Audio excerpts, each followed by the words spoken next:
چاہے وہ NR اور سوئس کیس کے اندر وہاں سے وہ آ جائے یا یہ آ جائے تو فوری طور پہ مان بھی جائیں گے، سن بھی لیں گے. وہ سارے جھاگ جو ہے نا وہ عوام کو برگلانے والے وہ ایسے اپنے ایک انٹرویو میں کہا کہ جو سرکمسٹانس ہر سیاسی مخالف سیاسی جماعت اپنا قد بڑھانے کے لیے الزام لگاتی ہے. کسی نے یہ نہیں کہا کہ 11 سال اسی فرد نے وفاداری کے ساتھ جب اس کو خریدنے کی پوری کوشش کی گئی، اس کی ساری جوانی جیل کے اندر چلی گئی، اولاد سے دوری ہو گئی اور ناجائز مقدموں کے اندر وہ پڑا رہا وفاداری میں. کسی نے یہ نہیں کہا. میں آپ کو یہ واضح طور پہ کہتا ہوں، یہ کھر صاحب کے ہی الفاظ تھے، شاید ان کو یاد ہو لاہور کے اندر، کہ اگر زرداری کے علاوہ کوئی شخص ہوتا تو بے نظیر صاحبہ کا سودا کر کے چلا جاتا. آج پتہ نہیں ان کو کیا ہو گیا. تو غلط کہہ رہے ہیں، میں کوئی ایسی بات نہیں. خیر صاحب خدا کو مانے، میں گواہوں، آپ کھاؤ قسم، میں قسم اٹھاتا ہوں. خیر صاحب آپ کے نام کے آگے سرکار دو عالم صلی اللہ علیہ وسلم کے نام کا ایک جڑا ہوا ہے. میں آپ سے کہتا ہوں کہ آپ نے اس گاڑی میں جس میں 1 مئی کو آپ اور میں لیبر ڈے کے اندر جا رہے تھے، آپ کے میرے الفاظ تھے، تم اس کے سیکرٹری ہو جو بہت بہادر ہے، جو بڑا وفادار ہے، اگر اس کی جگہ کوئی اور ہوتا تو سودا کر کے چلا جاتا. اس شخص کو سلام جس نے اتنے سال جیل میں گزار دیے. دیکھو صاحب، جیل میں جو وقت ان نے گزارا ہے ان کے اوپر کرپشن چارجز تھے، وہ کسی پولیٹیکل کام کے لیے وہاں بند نہیں تھا اور کرپشن چارجز فول پروف تھے. اور جس وقت زرداری صاحب، یہ بات اس میں کوئی شک نہیں کہ 11 سال انہوں نے گزارے، لیکن اس وقت حکومت کو ان کو کوئی ضرورت نہیں تھی. جس وقت حکومت کو ضرورت پڑی تو زرداری صاحب نے اسی وقت نیگوسیشنز کی اور ان نیگوسیشنز کے بعد ان کو ریلیز کیا گیا.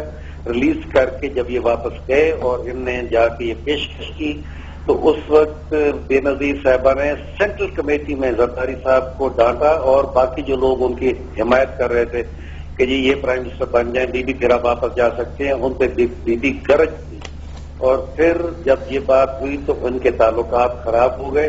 آپ کو یہ معلوم ہے، آپ کو علم ہوگا لیکن آپ یہ بات کرنے سے قاصر ہیں کہ بی بی نے یہ فیصلہ کیا تھا جس کا مجھے بھی کہا تھا اور اپنے قریبی دوستوں سب کو کہا تھا کہ میں نے فیصلہ کیا ہے کہ اب اگر میں نے پاکستان میں الیکشن جیت لیے تو میں آصف علی زرداری کو کوئی پولیٹیکل عہدہ نہیں دوں گی. ان کو کہوں گی کہ آپ ملک سے باہر بزنس کریں. اچھا، آپ سے صرف میرا ایک چھوٹا سا سوال ہے ہر صاحب، ایک چھوٹا سا سوال ہے. کبھی آپ سینٹرل ایگزیکٹو کمیٹی کے ممبر رہے پچھلے 15 سال میں؟ یہ بات تو بہت لوگ کہتے ہیں ویسے. بی بی مجھے سننے دینا ان کی بات. آپ کبھی سینٹرل ایگزیکٹو کمیٹی کے ممبر رہے پچھلے 15-20 سال میں؟ کمیٹی کے میں پرنسپل کمیٹی کا بھی ممبر رہے. نہیں، میں ابھی یہ 15 سال کی بات کر رہا ہوں. لاسٹ 10 ایئرز میں بتا دیں خیر صاحب، آپ کبھی سینٹرل ایگزیکٹو کمیٹی کے ممبر رہے آپ؟ بی بی نے مجھ سے یہ رائے نہیں، میں آپ سے خیر صاحب چھوٹا سا سوال پوچھ رہا ہوں. میں آپ کی عمر کا احترام کروں گا، الفاظ کا احترام نہیں کروں گا. میں آپ سے صرف چھوٹی سی بات پوچھ رہا ہوں کہ آپ کبھی سینٹرل ایگزیکٹو کمیٹی کے ممبر رہے پچھلے 10 سال میں؟ آپ کو پھر یہی نہیں پتا کہ سینٹرل ایگزیکٹو کمیٹی کے اجلاس میں جو شخص ممبر نہ ہو وہ شرکت ہی نہیں کر سکتا؟ پاکستان میں آپ تو کنفرم یہاں پہ جھوٹ بول رہے ہیں میرے منہ پر.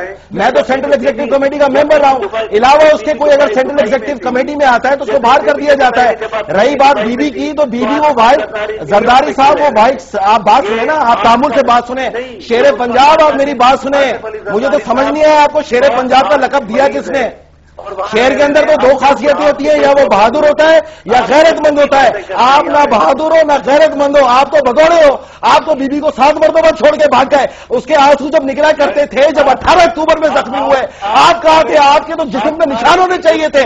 آپ نے تو اپنے ایک بیان میں کہا میں اس خوف سے آمریت کے خلاف کھڑا نہیں ہوا کہ میری قبر پہ کتے لوٹیں گے. تو خیر صاحب، بگوڑوں کی قبر پہ کتے ہی لوٹتے ہیں.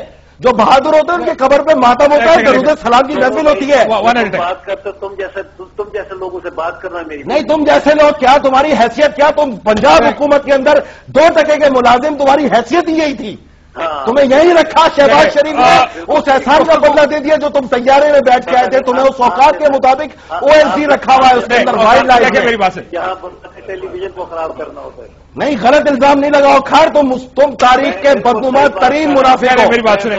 اور میں آ رہا ہوں مظفر گڑھ اس الیکشن میں تمہارا مقابلہ کرنے کے لیے. اور دیکھیں جی، میری عادت ہے، میں ہوں شیر کی کچھاڑ کے اندر گھس کے لڑوں گا. شیر وہ ہوتا ہے جو سامنے مورچے میں جا کے لڑے. اور میں آ رہا ہوں، میرا انتظار کرو. دکھائے گی عوام گفتگو آپ کی تھوڑا سا تہذیب اس کے ساتھ کی جاتی ہے. انسانیت رپورٹ کی بات کریں، ان کا اپنا ایک نقطہ نظر ہے. میرے قائد پہ اگر کوئی الزام لگائے گا میرا حق بنتا ہے. ہم جیالے ہیں کاشف بھائی، ہم نے اپنی شہید کا قتل جو ہے وہ تحمل سے برداشت کیا ہے، ورنہ آپ جیالوں سے یہ امید رکھتے ہو چھچڑے اڑا دے لوگوں کے. ہم